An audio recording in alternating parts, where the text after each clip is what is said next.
Israel और Iran के बीच जो तनाज़ा चल रहा था उसे लेकर जो एक मध्यस्थता करनी थी, इजराइल ने ईरान पर हमला कर दिया। बातचीत को उलझाकर उसके बाद वो तैयार ना हो जंग के लिए ईरान और उस पर हमला करके उसको नुकसान पहुंचाएगा। ये बातचीत मसले को हल करने के लिए नहीं थी, ये बातचीत ईरान को धोखा देने के लिए।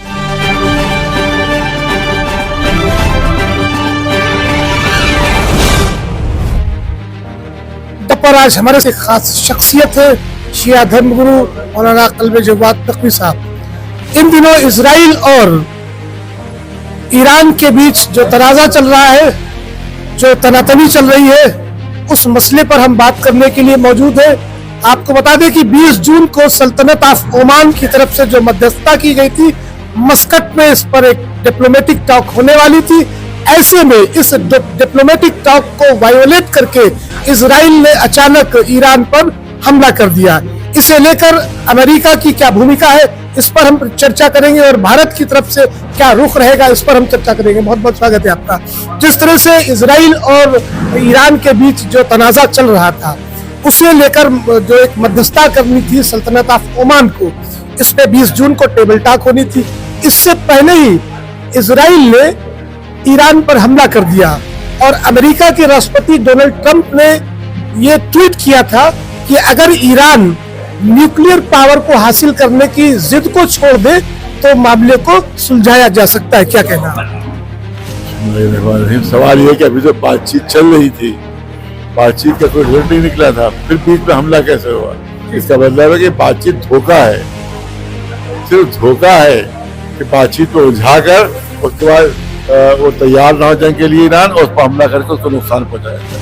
ये बातचीत मसले को हल करने के लिए नहीं थी, ये बातचीत ईरान को धोखा देने के लिए हो रही है, धोखा देने के लिए हो रही है। इस बीच में हमला कर दिया उन्होंने। कैसे हमला किया? और अभी तक अमेरिका ने उसकी भर्त्सना नहीं की, अभी तक कंडेम नहीं किया इसराइल को, बल्कि उल्टा कह रहा है कि अगर इसराइल ईरान ने नहीं माना तो इससे ज्यादा साथ हमले हो गए। इसका मतलब तो गुलाम बनाना चाहते हैं, उसको स्लेव बनाना चाहते हैं ईरान। स्लेव और ईरान वाले बढ़ तो जाएंगे लेकिन स्लेव नहीं बनेंगे तुम्हारे, खत्म तो हो जाएंगे, वो तुम्हारे स्लेव नहीं बनेंगे। ज्यादा तो भूल जाए अमेरिका और इसराइल को स्लेव बना देगा अमेरिका। सऊदी अरब स्लेव बन सकता है, तुर्की बन सकता है, उर्दू बन सकता है, बन सकता है, ईरान स्लेव नहीं बन सकता। वो अपनी जाने देंगे मगर स्लेव नहीं बनेंगे तुम्हारा अमेरिका के। इंडिया स्लेव एक हरकत इंडिया के भी हो रही है कि वहाँ अमेरिका का कोई बात से निंदा नहीं कर रहे हैं अमेरिका की। इसराइल की निंदा नहीं की नहीं, जब तो निष्पक्ष है। हम निष्पक्ष क्या चीज होती है? कोई जुल्म कर रहा है, दूसरा मारा जा रहा है, तुम निष्पक्ष हो? यूनाइटेड नेशंस की तरफ से भी कोई ऐसा बयान नहीं आया है इजराइल को लेकर। नेशन एक लाश का नाम है, एक लाश है, मरा हुआ मुर्दा। और ये मुर्दे से आप क्या उम्मीद रखेंगे? उसको सिर्फ जलाया जाता है या दफन किया जाता है? तो या तो उसको जला देना चाहिए, दफन कर देना चाहिए। वो लाश है यूनाइटेड नेशन, कोई चीज की हैसियत नहीं है। और ये कॉस्ट एक सवाल हमारा और है, मिडिल ईस्ट कर बात कर ले। मिडिल ईस्ट में जितने भी मुस्लिम ममालिक आते हैं उनकी तरफ से अभी कोई ऐसा रिएक्शन इस मामले पर नहीं हुआ है। चीन को छोड़ देगा सऊदी। गजा में 70,000 अरब मर गए थे ईरान में, वो अरब मर गए 70,000, जिसमें यूनाइटेड नेशन कह रहा है कि 65% औरतें बच्चे हैं। वो इतने बेगैरत अरब हैं कि उस पर आज तक कुछ नहीं करते हो। इस वक्त सबसे बड़ी बेगैरती अगर कोई है, बेगैरत है कोई तो अरब मुल्क है। सबसे बड़े नामर्द अगर कोई है तो अरब मुल्क है। सबसे बड़े बेहया अगर कोई है तो अरब मुल्क है। कि ये गुलामी कर रहे हैं इसराइल की और अमेरिका गुलामी कर रहे हैं, इससे बड़ा बेगैरत कोई नहीं है। बेगैरत है, बेहया है, नामर्द है, ये अरब के जितने हुक्मरान है, इससे ज्यादा और क्या उनकी नहीं कहूँगा। तो उससे कोई उम्मीद नहीं रखना चाहिए। याद रखिए कि ग्रेटर इसराइल में, ग्रेटर इसराइल नक्शा है, उसमें मक्का शामिल है, मक्का मुअज़्ज़मा शामिल है, उसमें मदीना मुनव्वरा शामिल है। अरे इसराइल ने हमला किया, ये बेगैर अरब मुल्क कहेंगे कि हमारे महल छोड़ दो अय्याशी के लिए, मक्का भी ले जाओ, मदीना भी ले जाओ।